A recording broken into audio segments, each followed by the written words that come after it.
For 15 years, Ninjago has had a rich timeline. So many things happening before the events of the pilot, after the events, and all of the seasons that have taken place. It is honestly an amazing thing to look at, and every era of the show in universe and out of it is truly fascinating to observe. But a question that I have been asking for a very long time is, what if something was different? What if something had changed? What if the timeline didn't happen as it was meant to? What if destiny was defied? What if something wrong truly happened? What if the events were changed? And I have a playlist on my channel with a ton of different scenarios as what could happen if different things had changed over the course of the show. But in today's video, I'm going to go over one of the more interesting ones in my opinion, being what if the Overlord had won the final battle.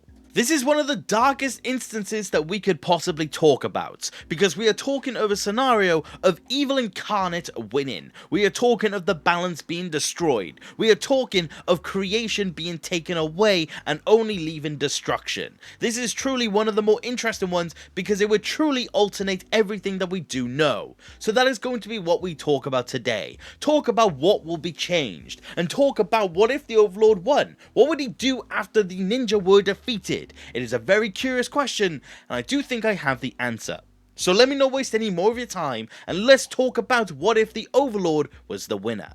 So what is the moment in time that we are going to change? Well, we are going to change something that honestly should have been something that the Overlord considered within the regular timeline of the show. When he arrives in Ninjago and he slowly begins his metamorphosis to become a dragon or his true form, he loses the Helmet of Shadows. Now, in what we know, the helmet is just left in the middle of the street to eventually be found by Dareth. But in our timeline, the helmet is actually going to be taken off by the Overlord before he loses it, and he is going to hand it over to his right hands, being the corrupted version of Nia.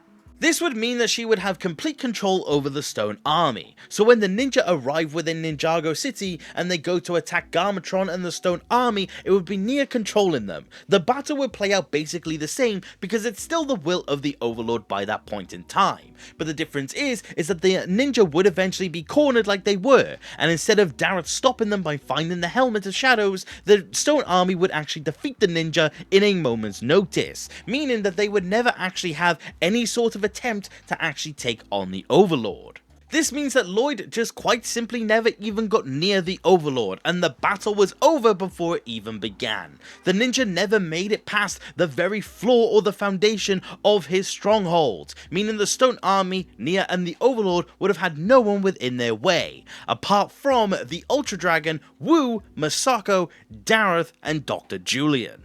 However, they wouldn't take on the Overlord directly. They would see the defeat and the end of the ninja team. They would realize that all of the ninja are officially gone, and Nia is sat there just with the Helmet of Shadows, able to target them at a moment's notice. So they realize that the error is that they could continue to be there. They flee on the Ultra Dragon. They have no way to go at it, and they believe that retreating is the best option that they do have. They get away successfully, but of course, this would leave Ninjago in an eternal darkness. The Overlord has won. He has no one within his way. He has taken complete control of Garmadon's body by this point as well. Garmadon is helpless to be able to do anything. So realizing that he has everything that he could possibly need, he carries on with his mission, corrupting everything within Ninjago, using dark matter to turn every single civilian into a dark reflection of his own image. No one can stand in the way of this. There is nothing that they could even possibly do within this moment. So they realize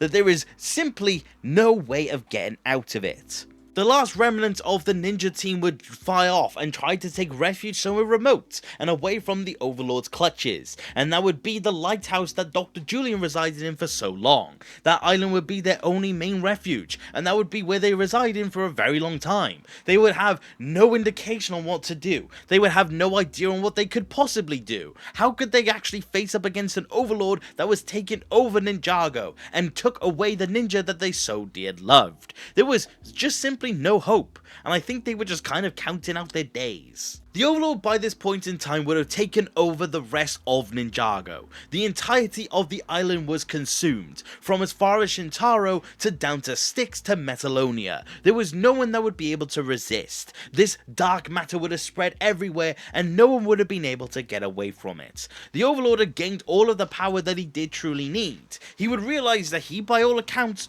was done. There was nothing further that he could do. But then he realizes one thing in particular.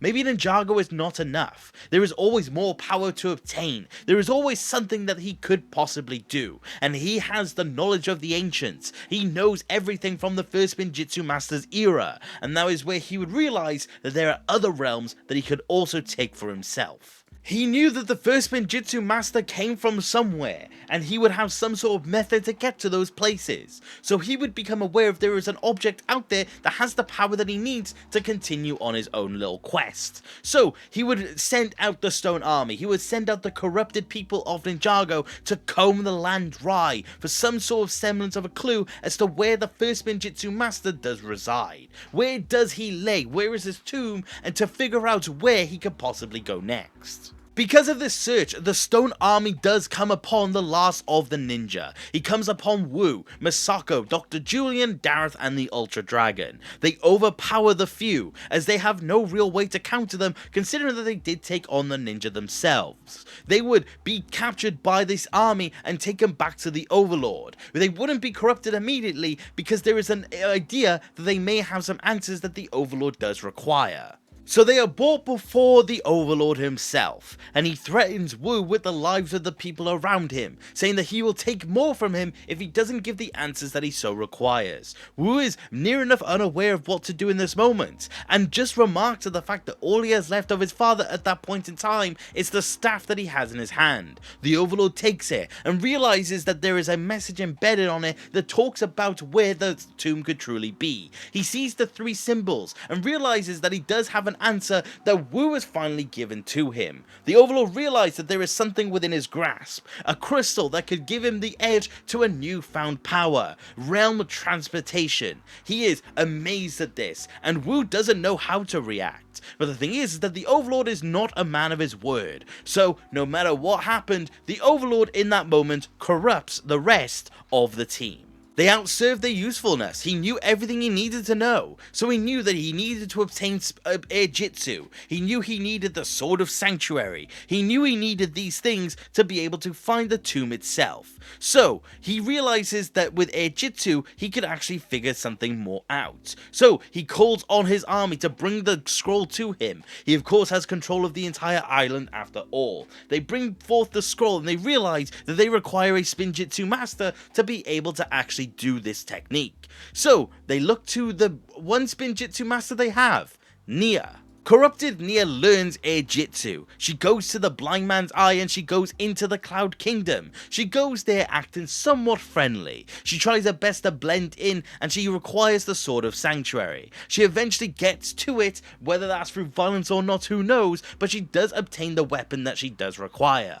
Comes back down to Ninjago and shows the Overlord her findings, finding the location of the tomb off of the coast of Ninjago. Nia and some stone warriors are sent there to try and figure out where the tomb actually is and what it's actually about. She does eventually arrive there, and because she is by all accounts a user of Spinjitzu, she is able to get through the trials. She is able to accomplish what a Spinjitzu master can and what a Spinjitzu master cannot. Eventually she finds her way through the tomb and she does find the realm crystal. She escapes and presents it to the Overlord. He is amazed at the fact that there is an ability to get to every other realm when it does come to the universe of Ninjago. He is ready to have a full-on invasion of everything that is around him.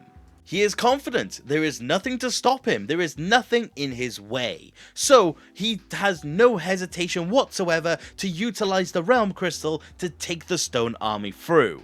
At least that would happen if there wasn't one more thing that is within his way.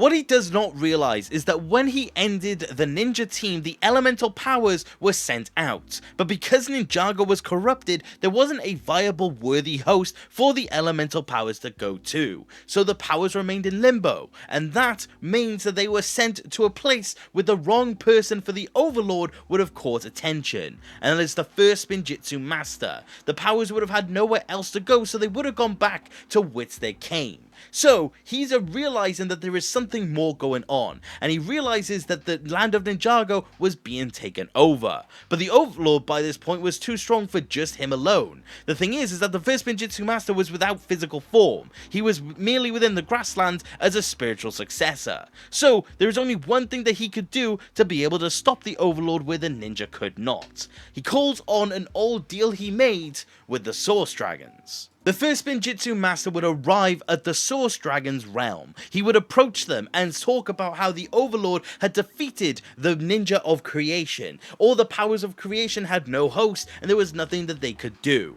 So he asked if they would interfere and stop the Overlord. They say that they wouldn't interfere with mortal affairs. It is not their place, and they simply do not have any reason to do so. The first Spinjitzu Master would point out that they have done it once before with Thunderfang. He would point out the fact that in a dire circumstances they would actually have some sort of play. So the Source Dragons took it to a vote, and they succeeded in being able to actually interfere. So they sent the Arc Dragons to be able to stop the Overlord. The Arc Dragons would arrive as the Overlord is prepping to use the Realm Crystal. They would appear, there would be multiple of them as well, so they would stand a better chance. The Overlord would send the Stone Army to try and take them down, but they are simply too powerful. The corrupted citizens of Ninjago would also be no stance when it does come to the Arc Dragons. So, with nothing in the way, the Overlord realizes that he needs to take them on himself. But unfortunately, they are simply too strong and too many, so utilizing the elemental powers of the sources, they are able to stop him in similar vein to what Lloyd would have done with his golden power, but not destroy him as Lloyd did, more encase him when it does come to their own abilities. With the Overlord imprisoned in this moment, he is taken to the plane of the Source Dragons. The Source Dragons call on the first Spinjitzu Master. He arrives and they talk about how they've succeeded in their plan. The Overlord is gone from Ninjago and the threat is no longer there. They say to him about how they will keep him there for eternity so he can never escape. The first Spinjitzu Master looks on, realizing that Garmadon is within that body. He is ashamed, he doesn't know what to do in that moment. The metamorphosis by this point was permanent, there's nothing more that he could do. So unfortunately he has to say goodbye to his own son and he leaves. He looks on at Ninjago after this, he looks at this plane that's covered in darkness. All of the citizens in the Stone Army are still around. Nia is still there as well with the Stone Army helmets. So he realizes that there needs to be something that is done. So with the powers of the creation, with fire, lightning, earth and ice, and also life, he realizes that the only solution he has is to send the powers down. He tries to find any sort of host that would be able to take him on. He tries to purify the 5 people that would have these powers once more, and he does find new people. They do take on those new powers, and they are purified in similar vein to what would have happened if Lloyd had succeeded in the main timeline. But with all of the ninja there, or the new ninja there with these elemental abilities, they realize that they have a new objective: purify the world as the ninja would have. And after who knows how long, these 5 new ninja would have done so. They would have found the old secrets of the old ninja. They would have learned their own version of Spinjitzu. They would have eventually found their own elemental powers and their own true potentials. They would have realized that after so much time they had something they needed to do. So after so long, with their powers now found, they would actually do what Lloyd could not. They would purify the land of Ninjago. Everyone would awaken, Nia included, and everyone would realize what had happened. Nia would realize what has happened to her friends and her family. It is a shame, but at least somewhere out there, she may be able to start anew. Remember, her parents are still alive by this point in time. We would have still seen many things still happen, but after this point though, we would have seen the citizens readjust to a new world. We would have seen these new ninja take their place where the old ninja were. We would have seen them fight on threats that may still happen from the original timeline. The Time Twins would have still returned. The Oni would have still returned. There are still so many things that would have happened, but we would have seen these new ninja take on those threats accordingly. But they would have remembered the old ninja. They would have remembered what they tried to do. They would have remembered what had happened before the Overlord took over. But at the very least, and at the very most, we would have had a scenario where the ninja ultimately wouldn't have been able to help, but a cycle would have started anew. But that is my interpretation as to what would have happened if the Overlord had won the final battle. I would love to know what you think of this. I would love to know what you would have changed. Would this story have continued on? How would these new ninja in my story would have taken on these threats that still would have happened regardless? There are so many questions, and maybe one day there will be answers if you guys did like this interpretation. I would love to know what you think, and honestly, I would like to know if there are any things that you wish would have been added. Is there anything you think would have been different? I honestly would just like to know. I really like this story, and I hope you guys did as well. But with all of that, thank you very much for watching the video, and I do hope you enjoyed. And if you did, please consider subscribing. I love discussing Ninjago with more people. And if you do want to support the channel any further, which you do not have to, you could always become a channel member and join the legends that you see on screen. Each of you, your support means the absolute world to me, and I cannot thank you enough. But like I said, that has been it for today, and take care. Okay,